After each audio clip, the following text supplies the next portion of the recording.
Definitely not enlightened yet. And so definitely not born enlightened either, but definitely was born into a spiritual path. My mom was very religious. She was a Christian Scientist. And so Oh, yeah. from the early days of my life, I was taught metaphysical principles and the power of prayer, and just to really see this life as a spiritual journey. Welcome to Spiritual Rockstar Podcast, where world-changing spiritual entrepreneurs come to deeply awaken the power within to bring forth their greatest purpose, while enjoying being in tune with all life and real wealth in all aspects of their lives. I'm your host, Daniel John Hanneman. Welcome, everybody, to the Spiritual Rockstar Podcast Show. I am so grateful you're here. We've got an amazing guest. She's got incredible energy. She's a very powerful spiritual teacher, guide, and I really love it. She does have a new book out called Spark Change. So I can't wait to get into it. It's already creating quite a stir for me as I've been going through the book. You've got to learn about this book, and it's 108 provocative questions will change your life 100 million %. So I can't wait to talk to her about it. So Jenny, I'm so grateful you're here today. Thanks, Daniel. I'm happy to be with you. Right.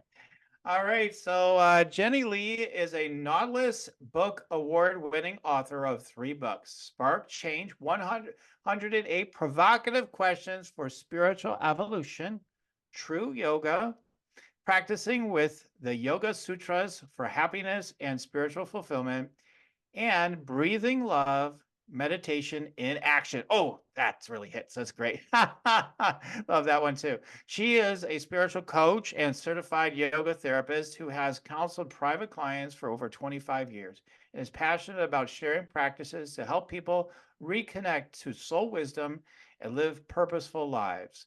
Jennie is also the director of the Essere Writer and Artist Residency in Tuscany, Italy. She and her husband live in Hawaii with 2 very spoiled house rabbits as well. So for more information, go to jennieleeyogatherapy.com. All right. So Jenny, my goodness. Yeah, you very potent teacher. I can tell just by going into this book. You one of those people are like, come on, you want to change or not? Is the vibe I got from the book. Anyway, I know you're very loving and kind as well, but I mean, it's definitely got that potency, and I love that's what Spiritual Rockstar is all about. The total love, total connection, and sort of like, let's go. Is let's do it. So thank you for your contributions. And so, yeah, let's talk about, what your journey has been like, perhaps. Are you, were you born enlightened now, or what? Like we all are, right? Were you born enlightened? Has this all come easy to you, or do you feel like you've been a raving lunatic and you've had to tame it through your practices? A little bit of both. What flavor are you? Oh my goodness, Daniel, you're hilarious. Definitely not enlightened yet. And so definitely not born enlightened either, but definitely was born into a spiritual path. My mom was very religious. She was a Christian Scientist. And so Oh, yeah. from the early days of my life, I was taught metaphysical principles and the power of prayer, and just to really see this life as a spiritual journey. So I think from the get-go, that was with me. Although I did not stay with the Christian Science path, metaphysics has been a passion for me ever since I was a kid. And enlightenment, that's such a big word, right? I think that so much of the spiritual path is, as Yogananda says, it's a razor's edge. It's not the light, fluffy thing that I think a lot of people think. It is, like you were saying in the intro, you want to change, well, you're going to have to get to some hard work. And so let's go. And I often think about the just innumerable challenges that life deals us, and that I have not lived a particularly easy life, but I am grateful for all the challenges because I know it's been a part of my karmic path, and it has made me stronger, spiritually stronger. And so that's why I do what I do. And I'm glad about that. Mm-hmm.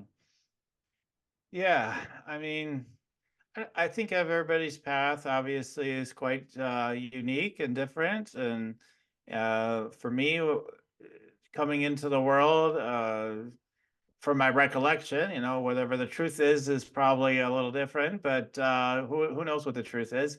But yeah, I feel like, you know, I talk, one of my guests said born awake, and says you're like in the born awake crowd like me, and we are kind of new things, you know, we were growing up, and you know, we were already kind of had some things figured out, we are already attuned in a way.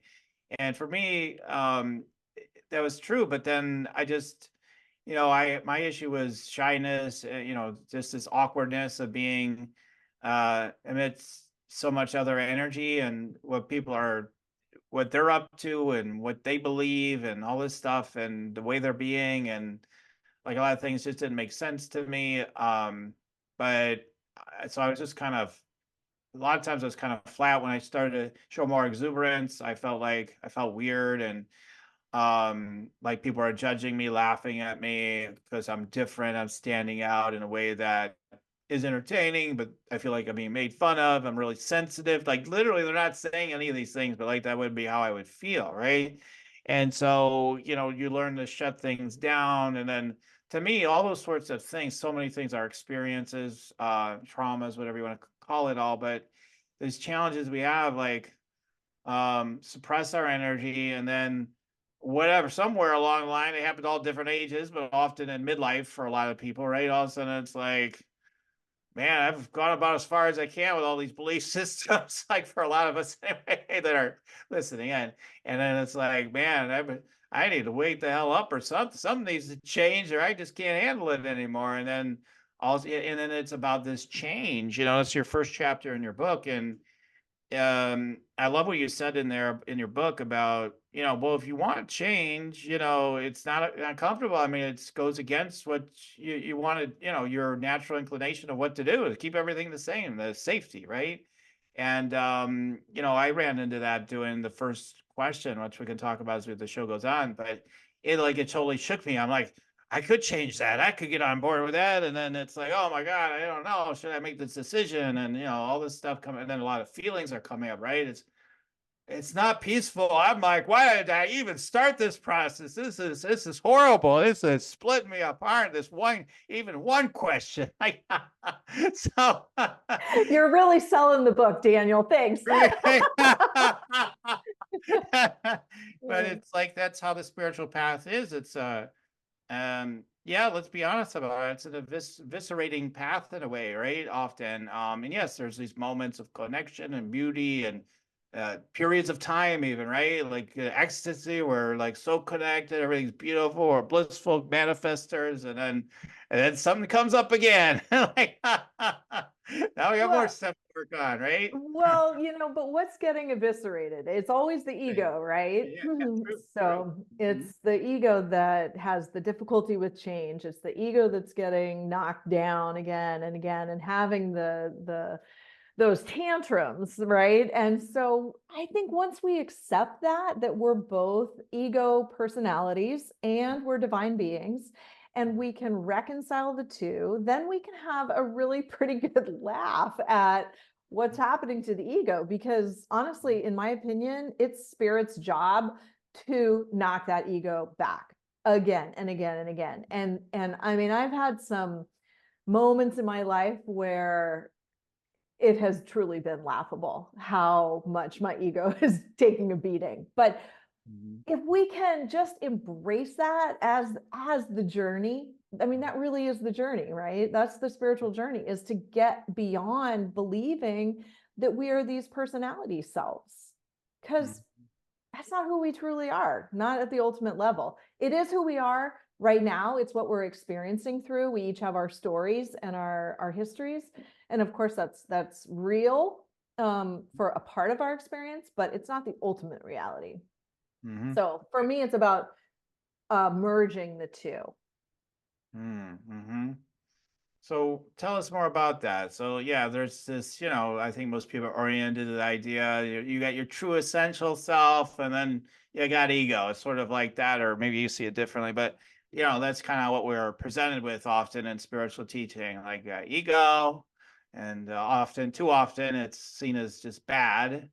And then you got your true essential self. So, but then these two worlds collide, and then what are we going how are we going to reconcile the two? So let's talk about more about that, like the sense of the dual, right? Like and then there's not truly a dual and all that stuff. But like anyway, I'm getting too far ahead of myself. But we got the ego and the sense of the essential self, and then the collision.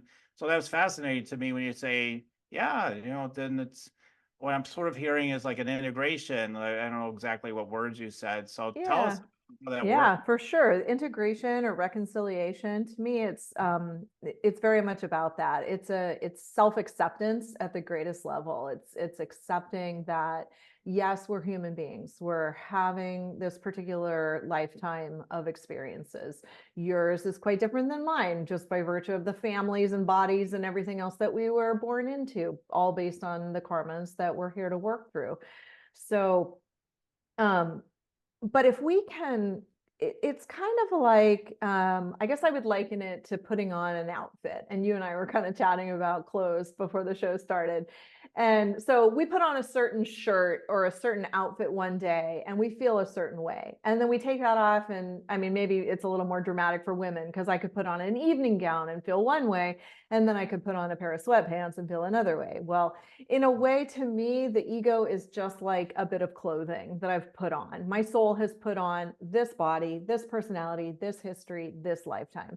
And if I can remember that this is just something that I have on temporarily, that I'm kind of wearing around and feeling what it feels like to be inside of this, then there's a knowing of myself, my true self, my spiritual self, that is consistent, even though the experience of having put on this body or this clothing, this human clothing for this lifetime is changeable.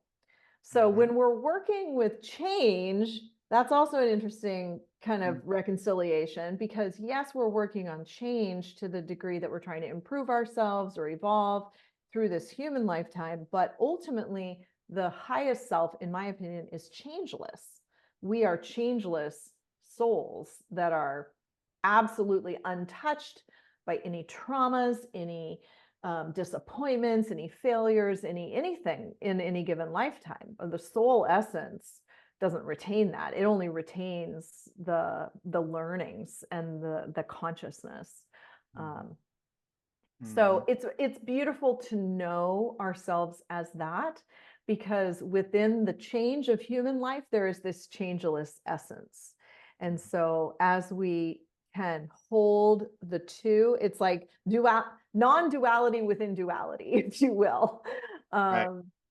Yeah, Right. recognizing the two within the one. Do you want to meditate and make money? Let it be simple. Let it be easy. Let it be fun. Go to yoursacredpurpose.com and get your free meditate, make money meditation today. Yeah, I mean that's so interesting always to me, because my mind was thinking about this morning, and in a different way, but maybe it's different, but it's sort of the same. And I forget the exact conversation I had. I was on my morning walk, and I'm like, it's being about totally committed no matter what. I'm going for this result, and it's about, yeah, it doesn't matter if it happens or not. And like there's always this. It's like embracing all of it to me. Like like in this case, ego, infinite self. What like it's not about like. I definitely want to again put a plug in for this, like, because there's so much like you got to destroy the ego, and we did say eviscerate the ego, but in a way, that happens by embracing it too. Like, right? I mean, the resistance is literally the ego. I mean, so like, so yeah. I think, yeah, I too believe that we're not here to get rid of the ego. We're here to, actually, I'll refer to Yogananda again. He's one of my primary spiritual teachers. So he says, put the ego in service to the soul. And to me, that really frames it well, because I'm not here to get rid of the ego. I'm just here to recognize that it's not the ultimate self. And so I'm using it as a vehicle of expression, a vehicle of growth right now.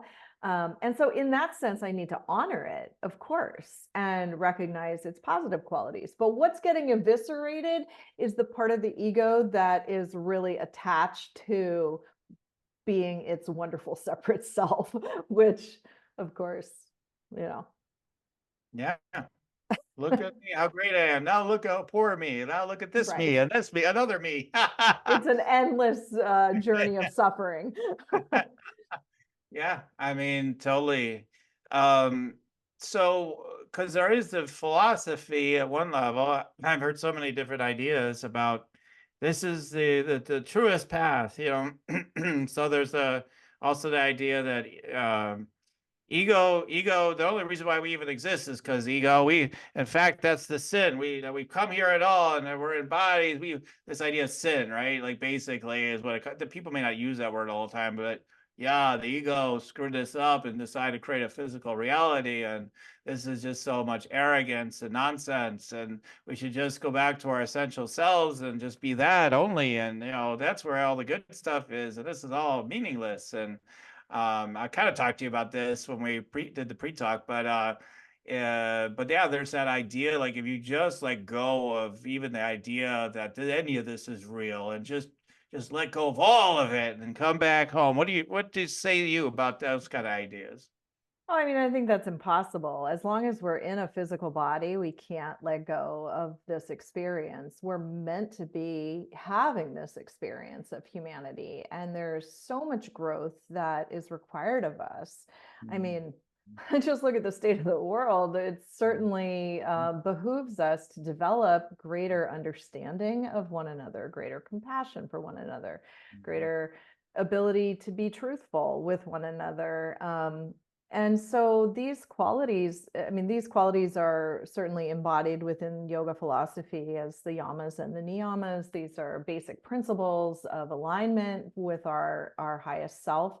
But we learn to align with them through the human self, through the egoic self. So this is a school, right? This is a place of learning, and I don't think we can deny it. In fact, this was kind of what took me away from the Christian Science teachings as I understood them at the time. And I'm not an expert, and I'm not here to criticize anyone's religious path. Everyone is entitled to their own understanding of truth. I think there are many paths to truth. I don't think there is just one path, actually. So, but in my understanding, there was a bit of a denial of the human experience, and that didn't work for me, because I do feel like we are here for a reason in this particular reality, even though it might not be, quote, the ultimate reality. It is a reality, and it's one that we're meant to learn and grow through. Mm-hmm. Yeah. Yeah, I agree. I mean, that's where I'm at too. That's where I am today. Who knows, right? But I mean, yeah, I mean, I agree with that, because, the part of me that wanted to just sort of go more towards the other end of it. I've never been absolute, I think, completely on either end, but the part of me that want to go more towards the other end, I think like that's it's not satisfying for me. I know that. Like, it's not satisfying. Like, it gives you a sense of comfort. Like, oh, all I have to do is just be connected. I know, like, and the eternal self can't be touched. It can never be changed. I can just commune with it. Everything's perfect. And then all of a sudden the human self shows up, or the ego, or whatever you want to call it, the pain body, blah, blah, blah. And it's like, yeah, but I'm not happy, and I like this, I like that. I want to make a change in the world. I've come here for something. Like, so to just ignore that voice and be like, yeah, whatever, just a bunch of noise down here in this 3D, and just ignore it, I think I always say, it's like, so what are you going to do when your baby's crying? You're just going to say, well, it's just your ego. You're just all upset, whatever. Just deal with it. Like, you'll find eventually dissolve in the infinite self, my young child. Don't worry. Just, I'll leave you all alone. I'm not going to give you any comfort. I'm not going to try to guide or, inform you about anything. You'll figure it out in your own. The baby will be dead soon. I mean, literally dead. Like, I like to use these extreme examples to make a point, because there is a lot of, it's all a bunch of, now I don't think my listeners are so much on that wavelength as much, but I do think that's something that people wonder about, though. Maybe it's all a bunch of nonsense. Yeah. And I mean, I think what you're talking about is people who get really ungrounded or in that what they call spiritual bypass, where it's just all up in heavy esoteric philosophy and there's no pragmatic kind of application of that. And I've always been a teacher that has focused on the pragmatic. As I was studying the Yoga Sutras and writing my first book, True Yoga, it was very much about bringing the esoteric teachings into daily life. So it's that book really studies the 8-limb path and how we can utilize those practices day to day. In fact, there are like daily practices at the end of every chapter, and that are very grounding in the here and now, because I'm not somebody who ever would recommend that people just sit and meditate under a tree for 24 hours. I mean, not that most people could anyway, but, and I guess if you could, well, then you're pretty much ready to Yeah, out of here. You say 2 hours, you mean like for the rest of your life. I mean, not that it would be Correct. anything wrong with doing it for one day, but like, yeah, I know what you mean, like, nonstop. Yeah. Yeah. Yeah, totally. I mean, so yeah, I mean, and for me, there's been different phases and times in my life. There's time of, man, like more massive action, kind of feeling and development, growth of this or that. And then there's been times of, now it's more inward now it's letting go. And I feel, we go through different, we're all different. We all have different paths. So it could look totally different to somebody else. But for me, I've gone through different phases, like most people. Like and each time, I'm in a place where I don't judge people where I mean, not, yeah, I try not to my whole life, but like, try not to, right? But it happens anyway. But like, I can understand like wherever somebody is, they're like, man, no, it's all about, you got to provide for your family. You got to do this. I'm like, that's perfect. That's exactly where you are. How lovely. That's amazing. And I'm not going to look, well, if they only knew, put my nose up. Like, they don't know the truth. I know the truth. So I learned to put that way to the side, because everybody is on the spiritual path, in my opinion, and people have different yoga, right? For they're yoking with the infinite ultimate. I don't know. That's how I see it. How about you? Absolutely. I mean, I think there's many different ways of moving ourselves towards an enlightened state, or, which is what we're hopefully all evolving towards. But everybody moves at different rates. Everybody has different methodologies for that. And there's no one right way. In fact, I don't know, somewhere I heard the teaching, if somebody tells you that they have the one and only truth, like run the opposite direction. Right. Because Went the other way. yeah. One thing I often say to people, to my students, is don't believe anything I have to say. Test it out for yourself. These are just practices. I mean, the yogis of old, of ancient times, were experimenters, and they experimented with practices. So there's, just like any scientist, you've got to do a fair amount of experimentation before you know if something is true or not. And I would much rather share what I have experienced as a positive practice and say, go try it, see what you think for yourself. Don't believe me. Here's just something to try. Yeah. I think there's for those that may be in the camp, let's just say somebody is listening and like, yeah, you guys don't get it. You'll get there eventually. Let's just say somebody out there is saying that right now. I think there's a place for, saying there's nothing of, there's just space in this moment for the timeless, and, I'm an abiding presence, and that's how I live. But there also is the experiential level of your being, and to just to really enjoy that. I mean, that we can practice things. We can practice tantra, we can practice, new spiritual practices, or new personal development things. We could try, like, it's all about just follow the joy in life. Okay, we can try that school, and then we can try, like, no, we got to do the hard stuff now. Do it now. I'm signing up for that course, right? And I feel like that's what we do. We're all constantly, hopefully we are experimenting, I guess, is what I'm getting to, that we aren't staying just doing the same old thing every damn year, like still newer in the year as we're recording this, that we're continue to mix it up. That's what I love about your book. It's like through questions, right? It's through questions is one of the practices, obviously, are about. It's like, that helps us to work with I want to call it the experiential self, like to work with that part. The timeless is always the timeless. So yeah, you want to be in contact with that, but and live from that place to as much as you can as well. But you also want to play, and that's what's so fun about it, right? That's what's interesting, is to play with that experiential self as well. So I think it's all, I'm trying to say, it's all so glorious. And but yeah, I think a lot of times we do want a spiritual bypass, because doing things like asking these tough questions can make us feel like we're losing our bearings of where we are right now, in our emotional, psychological states. And we're like, oh my God, this is tough to deal with. Why should I change? This is too hard. Yeah, well, what was the question that that got you thinking this morning? You said there Yeah, it's was the a very first. I question. started with the first one. So it was last night, actually, and I woke up almost every hour last night. Now that isn't totally unusual for me, so I don't want to sound like I'm blaming somebody or the book. I'm just joking.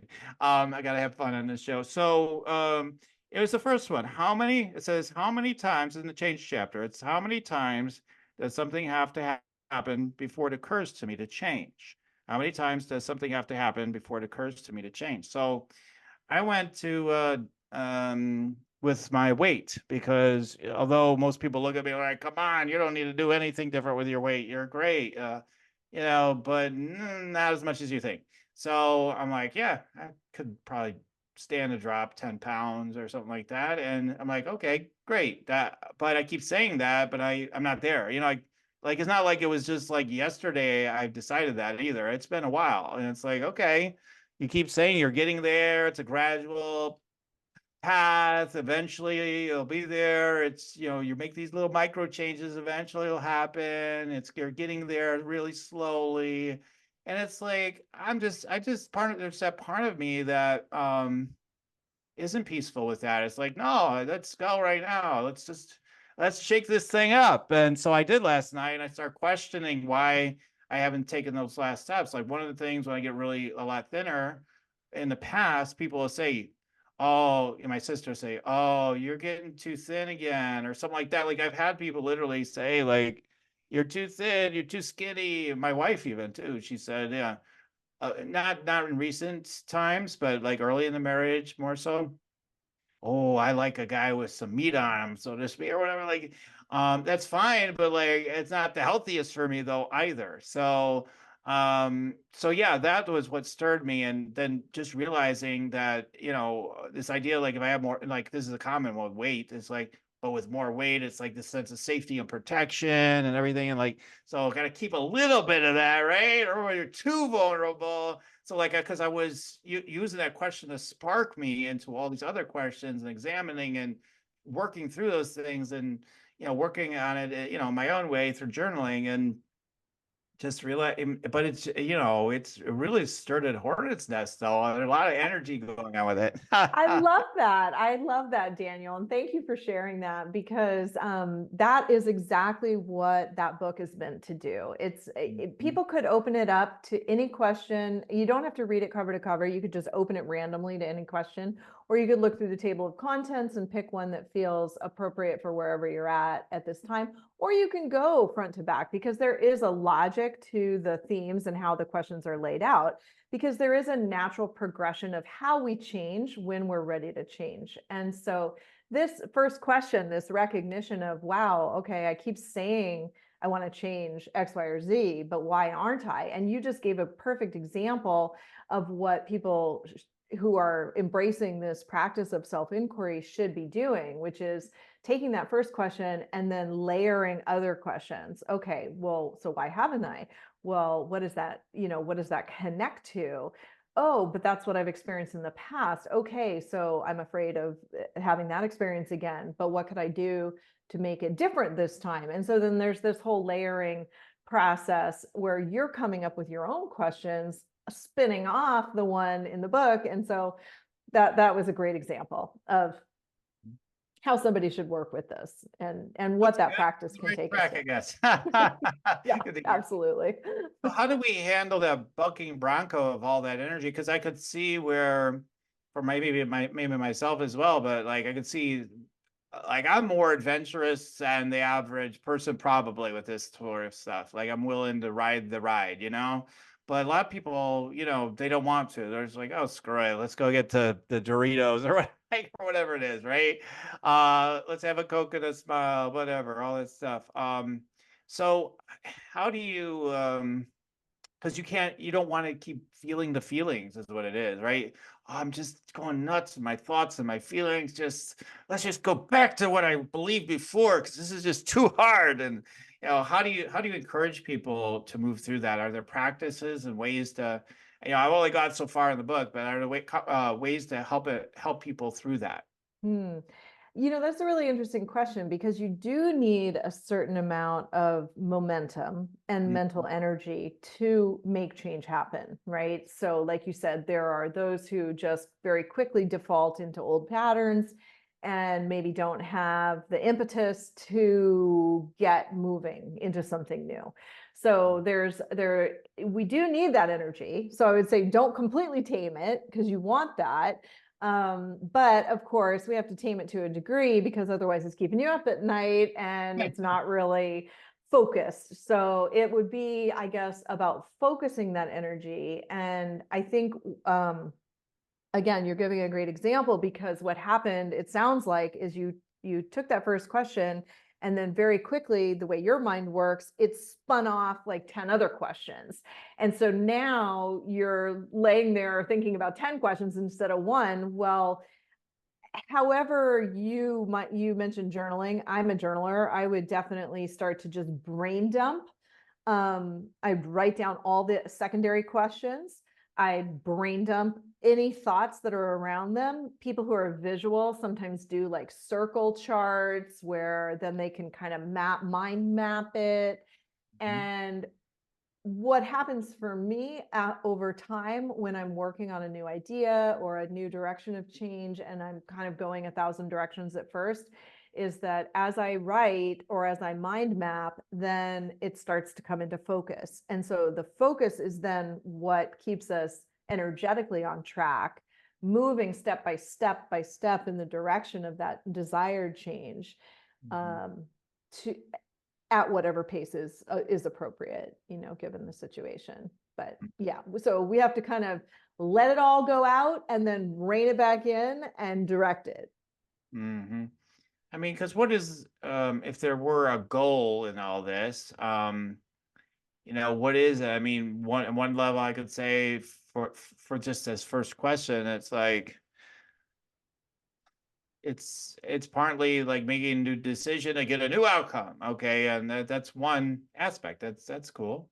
Then the other aspect is like I'm becoming aware of a lot of stuff that's inside of me, and I get to be present to it and to if I allow myself to breathe and just be more present with what's coming up rather than, you know, trying to get around it or just trying to whip it into shape, you know.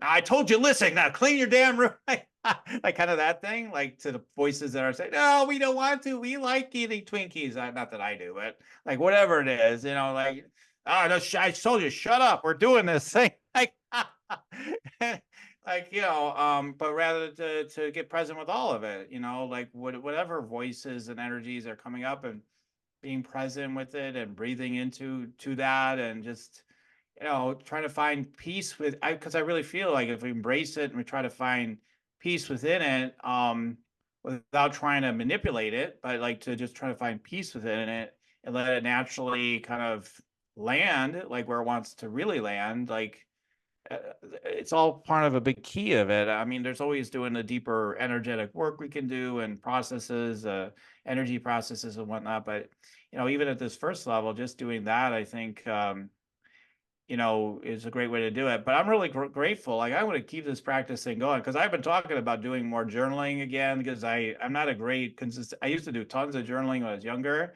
I have a feeling like awareness just came. When I used to do all this journaling when I was younger, it was because I was depressed and I was just venting all the time. And now I'm realizing like I probably have a negative association in a way, sort of a negative, like I'm past that now. I'm not depressed all the time. I don't need it. Like without even realizing like that's maybe an unconscious thing going on for me. I'm like, yeah, but like it's fun to journal and all that. I also used to enjoy that. Um, yeah, so I'm definitely using this it's a journaling exercise as well now.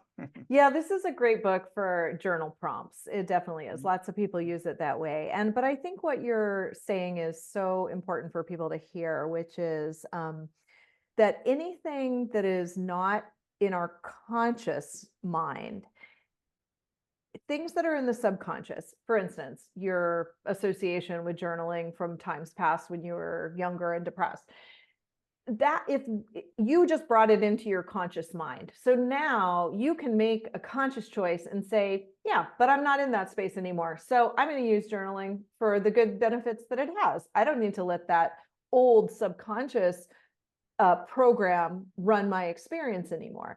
So the same thing with change of any kind. This first question about how many times does something have to keep happening before it occurs to us to change? Well, it's like, the reason that happens is because we've got subconscious programs running our experience. And so, yeah, we need to bring them into the light, out of the shadow, out of the closet, out of the back of our subconscious brains, reptilian brains, and into the conscious mind and look at them clearly. And what's the point of all of this? Well, the point of all of it, in my opinion, is just to be able to live free, live authentically, live in self-acceptance and joy.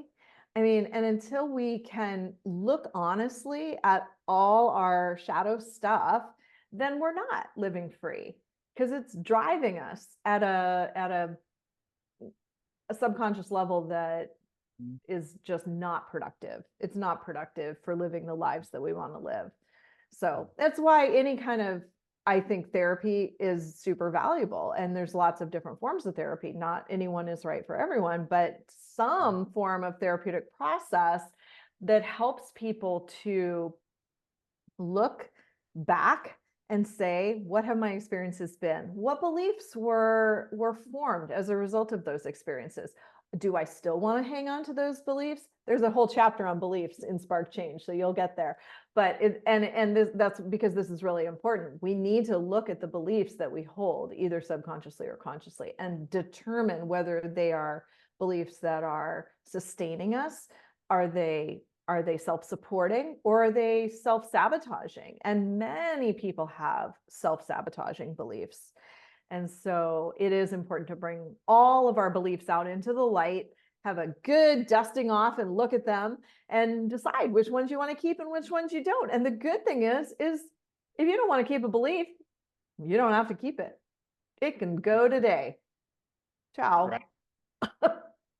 Right. Right. I mean, that's real empowerment that you can change it. I mean, one of the things I really love that about the book is the truth, and you mentioned Einstein, is the power of high quality questions. One of the things that's been talked about in personal development for a long time is, I think Ryan Tracy is one of the people that said a lot, or whoever, I forget all who, but the quality of your life is driven by what? The quality of your questions, right?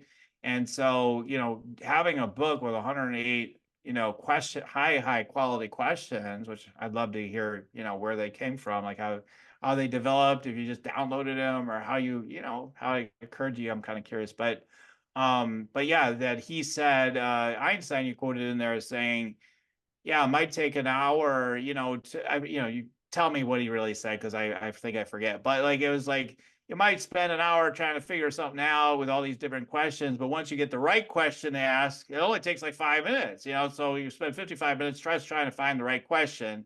And I think that's what a lot of the brilliant thinkers do. They may be aware of it, they may not, but they're just looking for the right question. And I think like so many of us are looking for that right question that will change everything, but you don't know what it is. And this book's got 108 amazing questions. So yeah, I am plugging the book, but I'm just saying, you know, the quality of your life is informed a lot by the quality of your questions. So Yeah, no, it really is. And that you summarized the Einstein quote quite well. And that is the principle of it.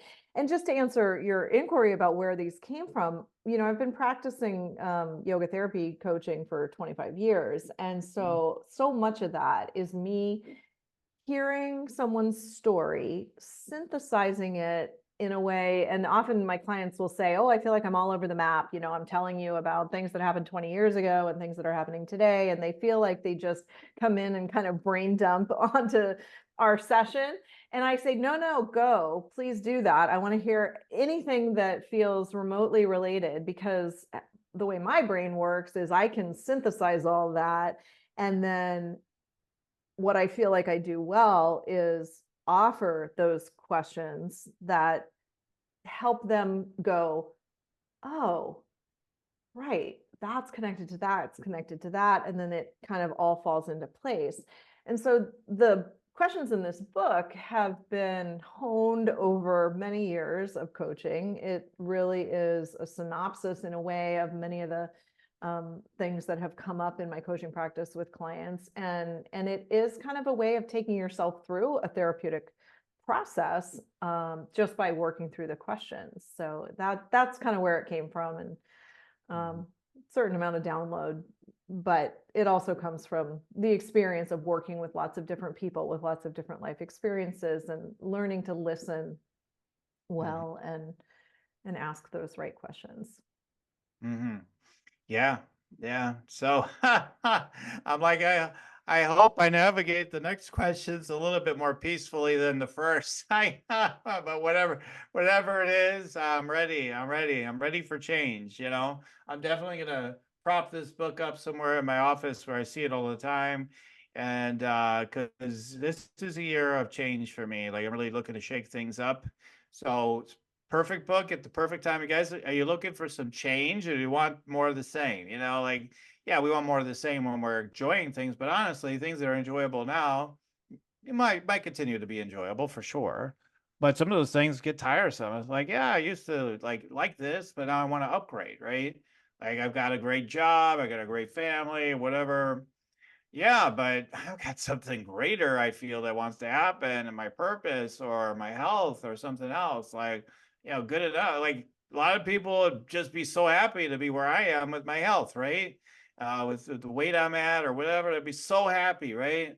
And I'm like, yeah, but I want to go to my next level. I could be happy with it, but I don't want to just be content with that. I want to go beyond that. That's interesting to me, right? So, you know, so if you got, Absolutely. let's go for it, right? Absolutely. And you know what? Change is so much easier when we initiate it. So, Mhm. like what you're saying right now, when you look at your life and go, yeah, it's awesome. And I want to create in this other way, or I want to shift in this way. That's empowering because you're the initiator of the change. Change happens. Like, life is filled with change, and change slaps us upside the head even when we're not ready for it. And we are forced into change. Nobody likes that.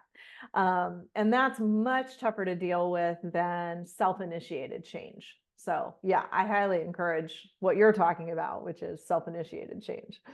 Yeah, I mean, otherwise, I mean, consistently in my life, if I don't go with self-initiated change, yeah, you do get a lot of feedback, you get a lot of suffering eventually, even if you get away with it for a short while. I mean, all of a sudden, you know, like, oh my God, I can't, like, you know, I used to be able to get these jobs. Now I can't get them anymore. I don't know what's happening. Why won't anybody hire me? Well, maybe you're getting a redirect, right? I used to at least have some fun on some dates. Now, like, nobody wants to go out with me, or I get these horrible boyfriends now or girlfriends or whatever. And it's like, yeah, because, there's something you haven't worked out, you haven't made the changes yet, and you can make those changes. And this process helps you to get ahead of that curve. So I'm grateful for that, Jenny. That's awesome. So yeah, everybody, those that can see on the video, here's you could kind of see the book a bit here. Spark Change, the 108 provocative questions for spiritual evolution. So I'd love for you to tell them more about the book, and then we're going to spend some time too. Um, I don't know if you remember, I don't think I told you before you came on today. I might have forgot to tell you, but we're going to do a couple of downloads for you from my guidance to share with the audience, like I always do on the show. So we'll get to that. I know we have talked about it before, but yeah, I wanted them to know more about the book, where they can start to dive in and interact with it, and you have some other goodies for them. So I'd love for you to share about that. Sure, yeah. So all three of my books are available on Amazon and all major booksellers, so they're easy to find. Um, Spark Change, True Yoga, and Breathing Love. Spark Change, the one that we've been talking about is, as Daniel said, 108 questions. Each question has a little blurb after it that gives you some guidance around how to engage with that question. So you're not just left with the question, you are given a little guidance with each one. And the book is divided into 12 sections or themes, which encompass what I consider to be the traditional kind of trajectory of change and what we need to work through each step of the way. So don't be thrown off by that first question. You will be guided along the way. And if you don't want to take it step by step, you can also just dip in wherever. Again, look at the table of contents or pick a theme that feels resonant for you and just dive into any one question. And they're a great way to start as like a journal prompt. Good something to jump off on if you are a writer in that way. There is a free excerpt of the book, Spark Change, on my website, which you can sign up for. And in addition to that, you'll get some guided meditations, which I've recorded. So those will come in subsequent emails once you sign up. And if you have any questions or want to just explore what coaching with me would be like, you can sign up for a free discovery call as well through my website. There's a link to do that. And I'm happy to chat with whomever for 15 minutes or so about what you have going on.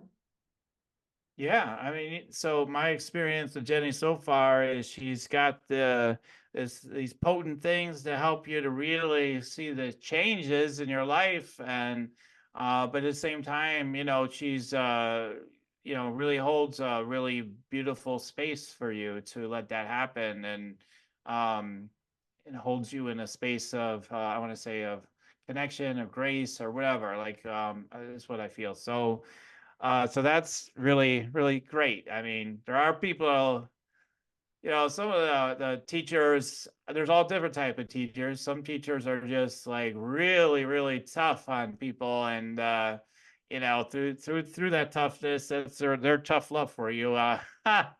With Jenny, it's more like, yeah, no, it's just like we need to roll up the sleeves and get to work, and you'll be fine. You can do this, and she'll encourage and guide you, and love you and support you. So I appreciate that about you. So we have all the links in the show notes if you guys want to take advantage of that. Hey, you got nothing to lose other than like your ego and all the bad patterns, that you picked up from somewhere that served you maybe for a time, right? But now things want to change. So if you want to embrace change, check it out. All right, so Jenny, we're to the part of the show where I do my energy scanning and downloads, or however it wants to unfold. But yeah, tune into you, tune in to anything that comes through to share with you, and I'll share 2 or 3. Are you ready to receive? Sure. Okay, great. And then for everybody listening in, there might be something in this for you, and so pay. All right, so let's go ahead and take a moment here.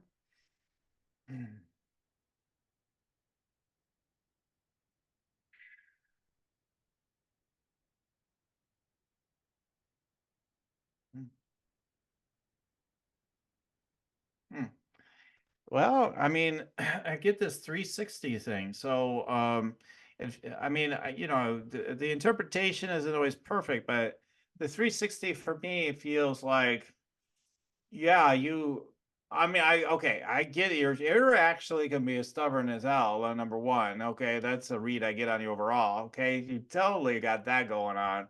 But there's another part of you that loves this change. And it's like, yeah, I want to see all the different perspectives and all kind of, kind of all these different perspectives and experience this whole circle of change is kind of part of what I want to see. And that a whole, and I also feel like there is a like a big shift. Um, okay, so the 360, it feels like it's like you're constantly changing, but you never change. And maybe you're going to write a book like that or something. I don't know. But like you're constantly changing, but you never change. And when you come back to supposedly the same point in a circle, you're like, well, I've been here before, but now I see it from a different viewpoint, right? So there's something about this 360 that came, and will talk about it on the other side, these couple of downloads. But that's the first one. So let's move on to the next one, and then we'll talk. Let's see what's next.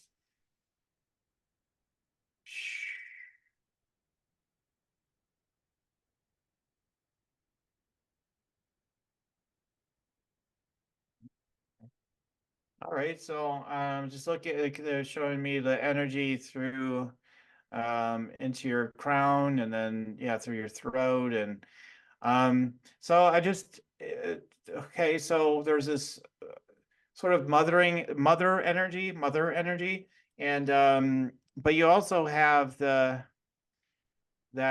you've got a good balance of this yin and yang. That's what I want to say. Like you got the strength, like I got mother, father. So it's sort of like, yeah, you got this nurturing side, but you also have got that dynamic. I mean, the yin and yang is both dynamic, but you know what I mean, like the nurturing side, and then the more the fire or whatever you want to call it. So, but I just noticed that, and very curious. So yeah, definitely a person probably get lost in books for hours, and I can see that like really clear. And yeah, I mean, I feel like you've got incredible intuitive insights, but my feeling is that you know you tend to back off of like your confidence on things like that sometimes, like well, I kind of think this, but I'm not really sure. Which is, it's kind of nice. It's kind of strength, but there's also some lack of confidence. Like, I don't really know though. Like, but if you were to step into your confidence, like, yeah, I'm pretty sure. Like even I'm not saying it's way off, but like it's off. It's not 100%. So it's like just stepping that confidence up on what you do know, your capacities, your talents, your gifts, and your abilities. It feels like there is some more, you've worked through a lot, you've really, done a lot of work on yourself. So I see a lot that you've worked on versus where I could see you were even 10 or 20 years ago. But like I just see that those next steps to spiritual mastery, and I don't know, so many things. I could go on and on, but I won't. So anyway, I'm going to leave it at two for today, because I get too verbose sometimes. So I'm going to let you respond to the two that came through. Oh, respond. It's a delicate balance with the confidence thing. I guess I'll respond to that first, because I feel extremely confident in who I am and what I have to share. But as we were talking about, I also recognize that everyone is on their own journey, and I try to be respectful of people who are different from myself and who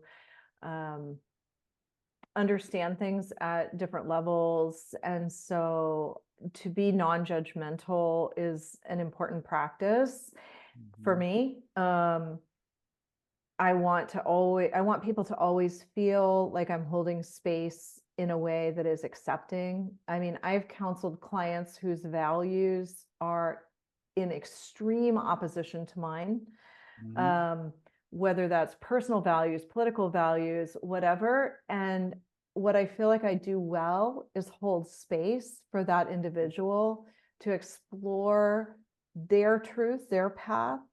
I don't ever want to bring my judgment. I don't ever want to impose my worldview on someone else. Mhm. And worldview would include spiritual views. So as a spiritual teacher, I think we've certainly seen so many examples over the course of history of people who have put themselves up on the pedestal calling, I mean, it's even difficult sometimes to call yourself a spiritual teacher because there have been so many bad examples of that, where the person may have developed a certain spiritual understanding, but because they have not tamed their egos in a way, then it really corrupts that spiritual awareness that they've developed. And unfortunately, we've seen far too many examples, especially in the world of yoga, of quote gurus. And I put that in quote because a true guru would never use their position of power for personal gain, whether that's sexual, financial, or whatever. But those who have exalted themselves as such, we've seen many examples of that happening. And so I'm just extraordinarily careful in my language and in how I present myself in the world to not ever have someone feel like I have all the answers or I'm there to tell them what to do, because I really honor and respect everyone's path. Yeah, yeah. Oh, totally. I mean, I totally see that in you. I see all of the things you just said, absolutely. And I agree with you on what you said too, with all that. I mean, yeah, because all it takes is a few, even if it weren't that many, all it takes is a few big names and these big cases and whatnot. And it's like, oh my God, right? Like, but they're good at maybe holding us, helping us deepen our own integrity, for those of us that are able to, or more able, or more willing, or whatever, to be more of integrity.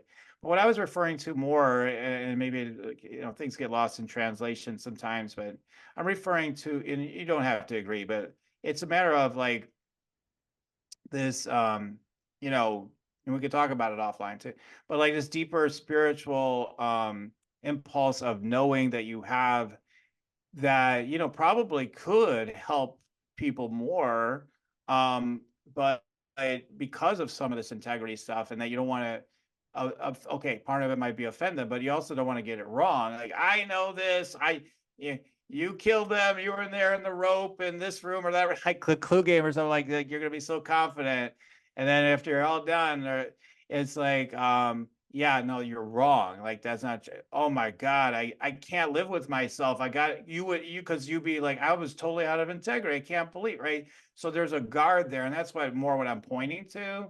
So anyway, so yeah, you're a master at what you do. You got total confidence in what you do, total integrity. So I'm totally see that. But this is another, I guess, maybe this is another level that I'm pointing to. And it doesn't have to resonate, but like that's what I was seeing in that. But anyway, The so 360 image is interesting to me, though. I mean, I'd love to actually hear more about that. Maybe we can do that offline. But I am also in a period of expansion right now, and allowing my creative process to move into new directions. So, and very much, I'm also a gatherer. I love to bring communities together. I love to support a variety of people in doing what they do best. So I see my circle expanding. And so that 360-degree image that came for you is interesting, because I really want to embrace expansion in 360 degrees. right. Big change. Yeah, definitely 360. I always go deeper and deeper. So I go right to like this deeper aspect. But yeah, totally. I mean, big change is usually what we use that term for. We're gonna do a 360, so it makes sense. You're looking a big change year for you too, apparently. Awesome. All right. Well, great. Great to hear. Of course, you're going to be the consummate student, and so you're leading the way by being the way and all that stuff.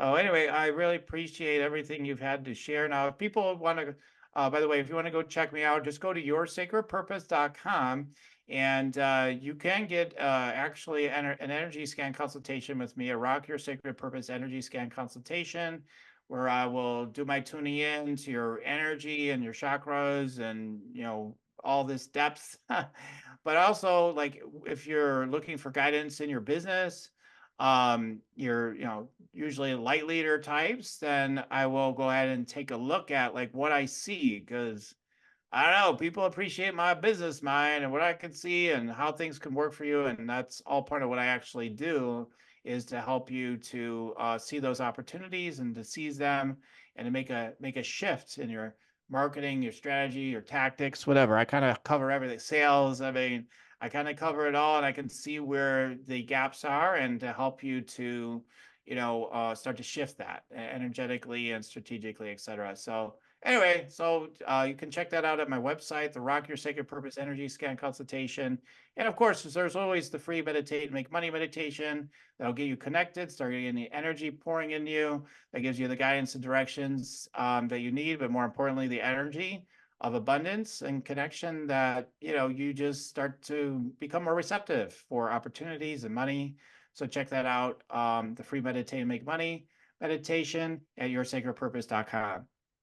Okay, so now that we're getting to here at the end, I would love to give you the last words for the show. Jenny, any last words of wisdom to share with the audience?